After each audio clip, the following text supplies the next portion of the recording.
Welcome to The Unfiltered Musician, where we give you all the tea on life as a musician and how to navigate the industry. This is episode number 5. What the Fright?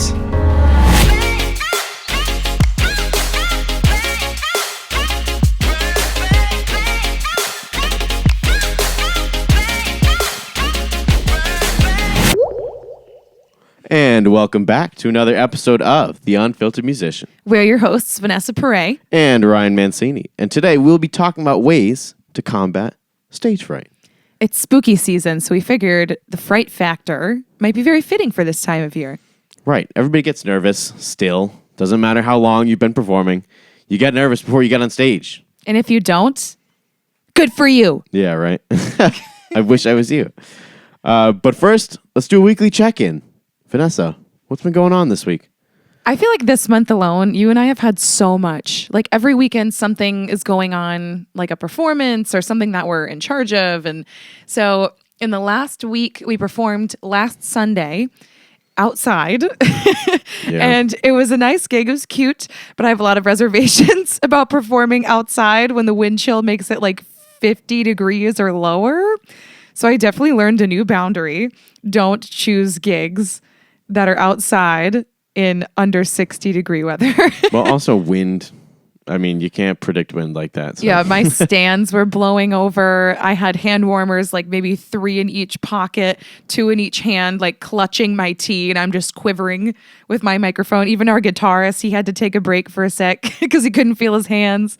You know, we made it work. It was just fine. And we're perfectionists, so usually what we think is like, is still outstanding. But it was definitely a chilly one. Oh, yeah. Yep. And I've got a couple things that have been going on, too. I just started wedding videography for the first time. If you're watching this on YouTube, I got a second camera. Yay! I'm looking at it right now. Yes. Wait, am I looking at the right one? No, that's the original one. Looking at That's the new one. Hey, gorgeous. Wedding videography. That's been a new thing for me. Very exciting. Very easy, actually. And I also started a new business. I got something in the mail from Connecticut. They want me to make a certificate of legal existence to prove that I'm actually a registered business in the state of Connecticut. I'm not going to tell you the name yet because I don't want you to steal the name before I actually register the business. But, well, I also might already have the rights to that. So, haha. But I'll tell you once I get that certificate. So you're smart because I was going to say it out loud all excitedly, but like I'm glad you're thinking about the legality. Yeah, don't do that. Don't do that. But also, I've been sad because I haven't posted on my YouTube channel lately. It's been a lot of like starting jobs. I also started a job at a school yesterday. It's okay. But that's all I'll say about that. And then I did have a really big win. I posted on TikTok, got a video that has over 700,000 views, which is still wild to me. So I'm like, I'm here in this apartment just doing whatever. And then all of a sudden, almost 1 million people are watching one video. That's kind of wild to me, but I got to get used to that. We're on the rise. We're going to get there. Mm-hmm. And then we also had a show last Thursday, so about a week ago from tomorrow. And we actually debuted our band that we have with his 2 brothers and myself. Sometimes we add in other sub musicians if we need it, but our band is called Down to Funk. Mm-hmm, mm-hmm. Literally my favorite thing. We were originally the Mancinis because that's Ryan's last name. And I was like, no, like what about me? Like we need to, play off the fact that it's like, 3 brothers and just some random girl, But then I was like, what about Down to Funk? Because not that we're just exclusively a funk band. We do a lot of funk, add that stuff in, and probably everything else under the sun. We even sang some songs in Spanish. Yeah. So we like to dabble in all the things, keep you on your toes. Right. So if you want to follow that account, that is downtofunk.official on Instagram. That is the first account we have so far. Eventually we'll make Facebook, and I think those will be the only 2 platforms we have for the time being. Don't want to overwhelm. But yeah. And then, my own personal victory, I gained 2 new students in this past week. The previous week before that, I think it was like 4. I'm really close to 30 students, and my cap is 30. So then I'll begin hiring teachers. so they can kind of work under me and kind of take that load off the more I gain. But it's really exciting because I don't even really advertise anywhere. It's primarily been word of mouth.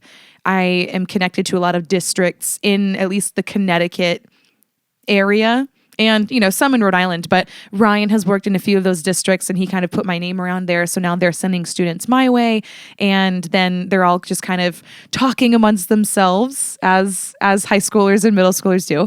And so I've been gaining students in that respect, which is super cool because I haven't really put in a whole bunch of effort yet into advertising. Yeah. So it sounds like a lot of good successes this week. Last 2 weeks.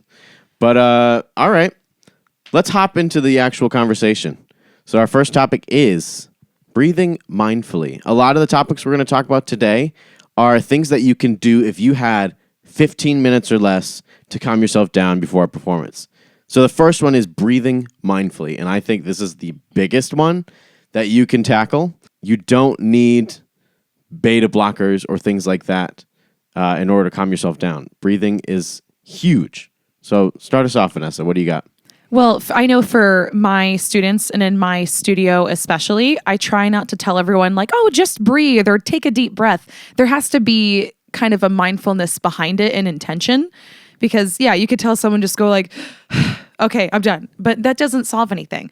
And so every week in each lesson that I teach, even from like 10 years old and up, some of my older students, we start off with a meditation every week. So we'll stretch, kind of check in how the week was. And then I guide them through a meditative breath where first we breathe in for 3 seconds, hold it for 3, release, breathe in 4, hold 4, release, breathe in for 5, hold for 5, and release. So you need to be doing something with intention to kind of shut your brain off because the biggest thing is we need to step out of our minds and kind of counteract what it's trying to do, which is worrying about the situation or the what ifs, things that we are trying to predetermine that haven't happened yet. And so you need to find a way to shut your brain off and just be mindful in the moment. It's really hard to practice mindfulness, but when you kind of have a regimen or a routine, such as that meditative breath, and I have noticed personally, all of my students, youngest to the oldest ones that I have, it makes all the difference. And I do that every week for a reason because I never know how each student is stepping into my room each week, whether it's very excited energy or they might have had a crap week, regardless of what emotions and energy are coming into this room. Using that meditative breath, it creates a clean slate. And that's the same thing for performing too. I still practice this where even if it's just really excited energy, it's more so not nervousness anymore. But I still take that second to center myself and not think about what lies ahead, but just be in the moment to start off with that clean slate to begin performing. So that has been one of the most helpful things for me, even since I was younger and leading up to now. Yeah, I would say 90% of the problems you face with stage fright are because you've got shallow breathing and you're not being mindful of your breath. Especially if you are a singer, it is important to get that breath prepared anyways through warm-ups. But it doesn't really matter what instrument you play. I was a saxophonist when I started college. And I had a teacher that was yoga certified. So we would always meet every Thursday morning. We would get together and practice these mindful breathing techniques so that we could calm ourselves down and be more focused on what we're actually doing. And I tried looking up the science before we actually started this episode today. You've got 4 different waves in your brain that neurologists try to measure. There's 5, but the 5th one, not gamma rays, gamma waves. Man. No, you should not have gamma rays in your brain. Superhero. But gamma waves, they don't really measure as much. They're not as important. But, so you got 2 waves that are the most important, I would say, in the moment of relaxing and being mindful. Alpha and beta waves. So beta, if you have too much, sometimes it can cause a little restlessness, and that can cause some of the anxiety.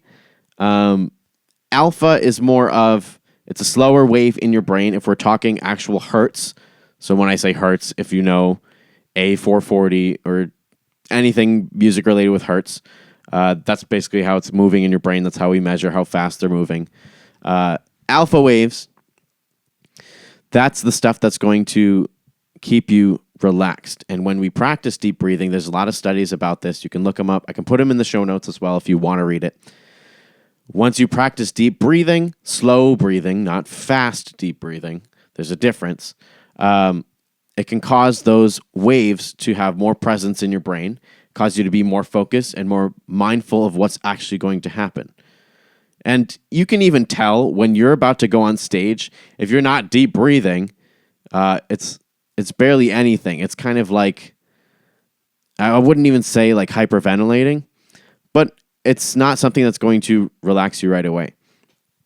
So taking those controlled deep breaths, maybe, like you said, 4 or 5 seconds, it's a lot longer than you would normally breathe, gets you nice and focused. Well, we're also taking shallow breaths all throughout the day as well. And one of, I would say, a symptom of anxiety is shallow breathing, especially. And when you're able to take those deeper breaths in, it's actually sending more oxygen through your blood. It's actually a healthy way of, going about your day if you try to take as many deep breaths during your daily routine as much as possible. Yeah. And also on the basis of breathing mindfully too, there are so many other things you can try as well besides, breathing in for 3, holding it 4, 5, all that stuff. I've noticed that works very well for myself and a lot of students that I've coached through. But also breathing into specific body parts that you might feel your anxiety manifests into is also another really great way to combat that anxiety. Instead of thinking of your whole being as being anxious, you can kind of compartmentalize, okay, what am I feeling specifically? Am I feeling dry throat? Am I feeling butterflies in my stomach? Am I feeling my legs shaking? And sometimes what I'll do, or I'll tell other singers to try, is to put their hands on those areas, whether it's, on your throat, if you feel your heart beating really fast, or, just shallow breathing, bringing your hands over to your lungs and using that meditative breath to breathe into those places and just giving them extra love and attention, as opposed to thinking I have to calm my whole being, because sometimes even that's overwhelming in itself too. So I've noticed that helps a lot for people. And then also on the basis of kind of metering your breath in different increments, I also try minute breaths where I set a minute timer and I try to take as few deep breaths in and out as possible. So taking as long as you can, breathing in, and then just breathing out immediately. So you're not holding that breath like the 3, 4, 5 second increments, but you're just taking as slow of a time as possible, breathing in and then breathing out. So usually what I try to tell people that I'm coaching through with this, I say, try to aim for 10 breaths or less, because that sounds pretty underwhelming. And most of the time people do, I count a breath in and breath out as one cycle. And usually people only do 1 to 2 cycles out of 10 that I gave them as an option. So then you realize like how mindful you really were in that moment. That minute flies by so fast. And you can do that a few times if you want. Yeah. One of the things I was just thinking about now that we didn't even talk about yet is if you have an Apple Watch, they actually have Mindful Minute. They have, I think it's breathing for a minute as well. Yeah. So you can do those things right before you get on stage. It's super easy. They tell you when to breathe in. They tell you when to hold it and how long. They tell you when to breathe out. Or if you just want to turn on a YouTube video, you can create yourself your own playlist for mindful breathing. There's a lot of guided meditation that makes it really easy to follow. Yeah, lots of resources out there. And you're doing this with the comfort of your own body. So you don't really need any additives per se. I mean, we all have a phone, I would say. Otherwise, I don't know where you're watching this from. But I mean, yeah, you can set those minute timers for yourself. Look up those YouTube videos. There's so many visuals. If you're more of a visual kind of learner or someone connecting to visual, then there's tons of resources in that respect too. Yeah. All right. I think it's fair if we move on to the next topic. I think so. All right. So now we'll get into the more mindful part of it all. So you're on stage, you're freaking out. How can you stop yourself? Become your biggest fan. Hype yourself up. Tell us some ways that you do that with your students. for example, I had a summer recital for my students at the end of September. And one thing I told them to do was I had index cards with their names on them so they knew where to sit in concert order. And I also gave them a pencil. So I said, if you want, you can write down positive messages to yourself or compliments that you would want to hear from a stranger about your craft and what you do as a performer and a musician. Like, oh my gosh, you're going to kill it. You're so amazing. You look fantastic. You're going to kill that riff.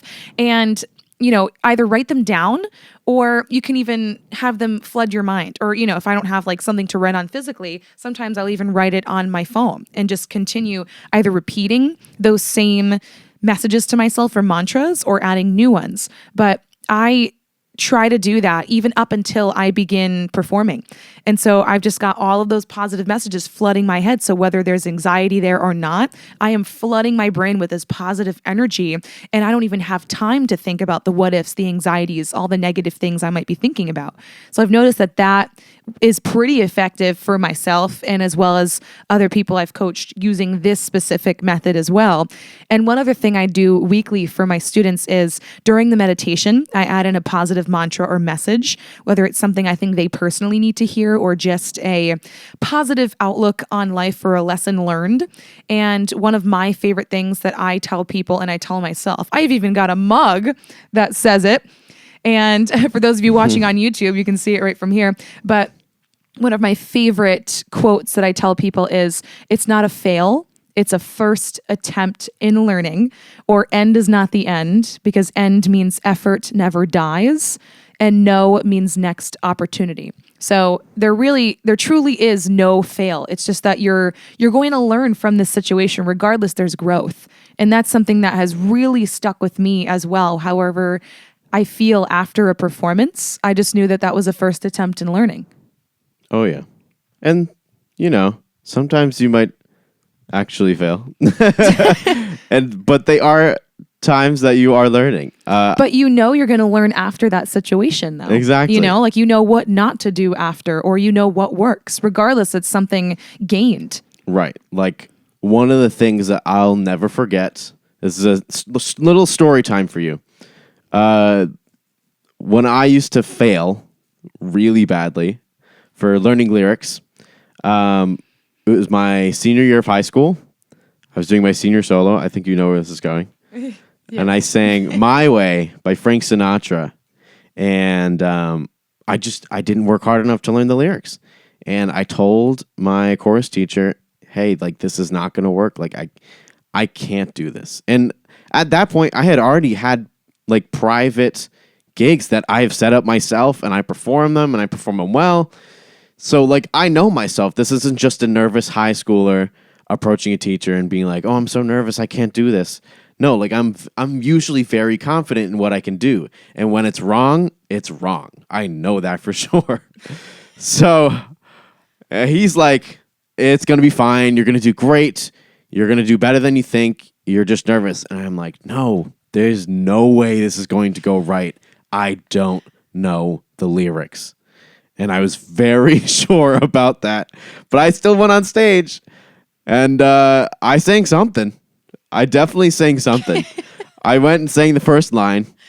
And then after that, I got every single line wrong. Every single line. I kid you not. I was repeating lyrics in different verses. I was stealing from the end of the song and putting in the second line. Like, it was all over the place. And yeah, that was a fail. I mean, a lot of people still liked it. I still had the melody down. I'm really good with melodies. But you know why people also liked it too is because you didn't show those mistakes on your face. Like, no, I didn't. Not at all. That was the biggest thing about the performance. That's truly the key. That's what I tell other singers too. Like, the moment you show that mistake physically on your body, everyone's going to be dwelling in that mistake as well. They're in it with you because you're dwelling on it, but you have to look past it and just deliver the best performance you can in that capacity. And whether that's repeating every verse, just the first verse over and over and over again, Frank Sinatra will be rolling in his grave, but it's fine because you're still giving that powerful performance, leaving people enthralled. It's about what you really bring up there physically on stage that keeps people in that moment, regardless of what lyric is sung wrong or what's done wrong. You got to keep them in that moment and not show that mistake, which is very hard because us musicians are typically perfectionists. Yeah. And we dwell on those things. But what did you learn from that performance? I learned that although I was very, very messy, that you got to know the words. You got to practice the words of the song. Bingo. Singers need to memorize. That was my first attempt in learning. Like, you got to know, you can't hide behind anything. You got to know the words. You got to practice. And that's the at least a little bit. And I just didn't practice. That's all it was. I was too confident that I knew this song because I performed it in those gigs. But usually those gigs, I had karaoke screens in front of me, so I was reading those lyrics. I never practiced them without the karaoke words right in front of me. But whatever. Right. You got to live and you got to learn. It was your first attempt in learning. Sips Right. fail mug. Right. ASMR. But going back to the topic of being your biggest fan, one of the things that I like to think about is, and I don't know how many people this is going to land with, but I think about two bros in the gym, all right?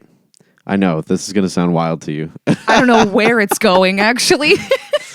Is it PG-13? Yeah. Is it? We got it.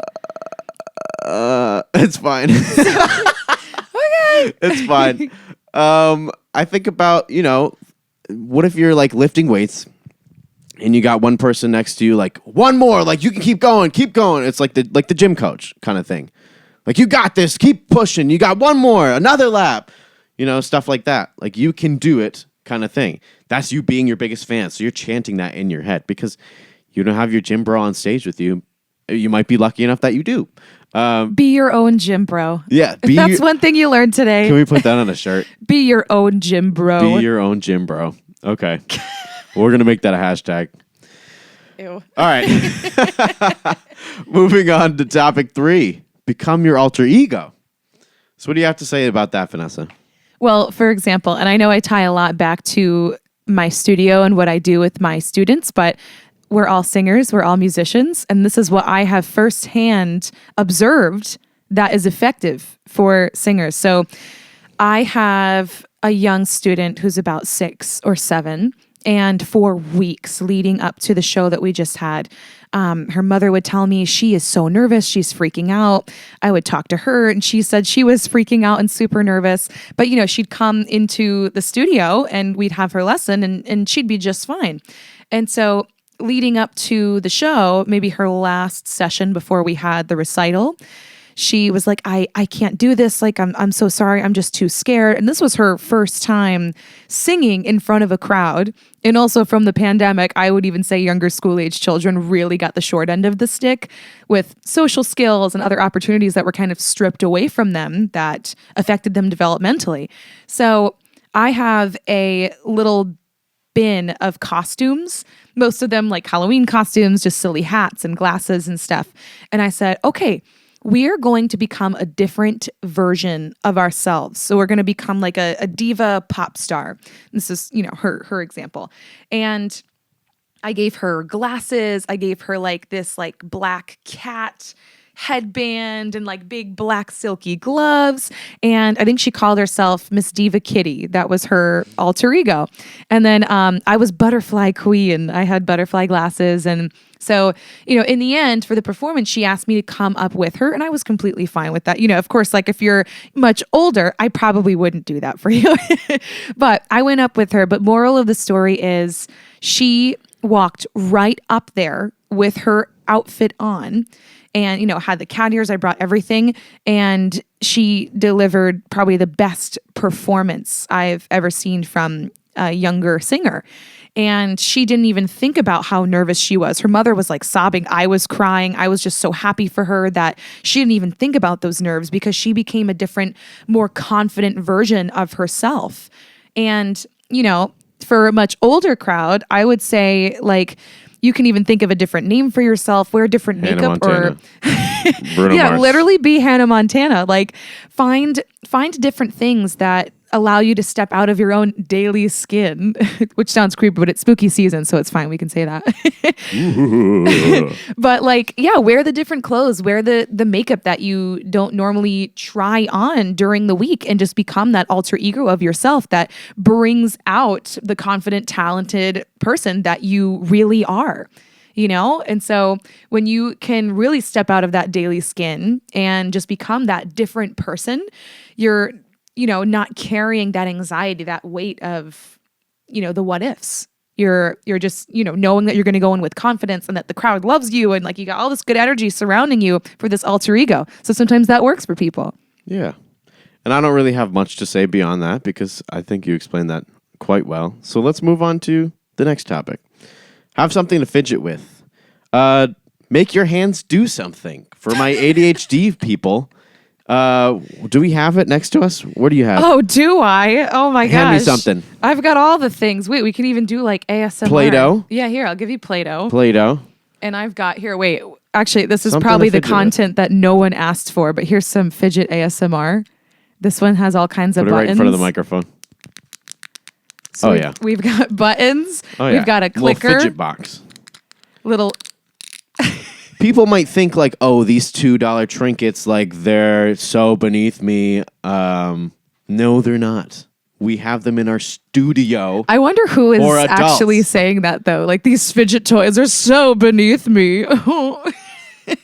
Probably someone I don't want to talk to. But like, I mean, they really do work. And I tested that out recently too. I bought all of my students for the previous show mini Play-Doh. And I said, if you feel like you're, really going through it with the anxiety leading up to the show, make little things out of Play-Doh. And the nice thing is Play-Doh is a quiet activity. Like it doesn't squelch. Like that's the term I see for subtitles. If you give me some time, I can figure out how. No, please don't. Yeah, Okay. don't use like fart putty or something, like. But Play-Doh, you can make different shapes and just kind of like keep your hands busy. That's the most important thing. Or just find things that you need to use your imagination or problem solving skills. Like you can have a friggin' Rubik's Cube backstage. And I mean, I can't solve one for the life of me, but I could damn well try. Yeah. But the Play-Doh is a really effective thing. Yeah. What else Stress do I have? balls. Yeah, stress balls, really good. Yeah, that's basically all it is. It's just something to take your mind off of the moment. Yeah, and all of these can really be coupled together, like breathing mindfully, using a fidget toy at the same time, or, being your biggest fan and also like adding in that mindful breathing or a minute breath, breathing into those body parts that are feeling the most anxiety. I would say coupling these together really make it the most effective. Like you can get the most out of that mindful experience by adding these together. All right, so that's going to bring us to the end of what we're going to talk about for holistic ways that you can calm yourself down in under 15 minutes. But we want to hear from you. What do you actually do? You can leave it in the comments if you're watching it on YouTube. You can message us on Instagram. I'll give you that information in just a second. You can send us an email.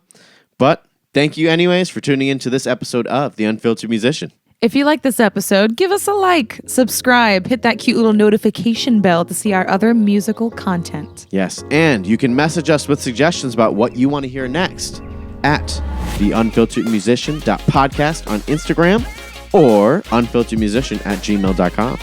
We are here for you, and see you next Sunday. Peace.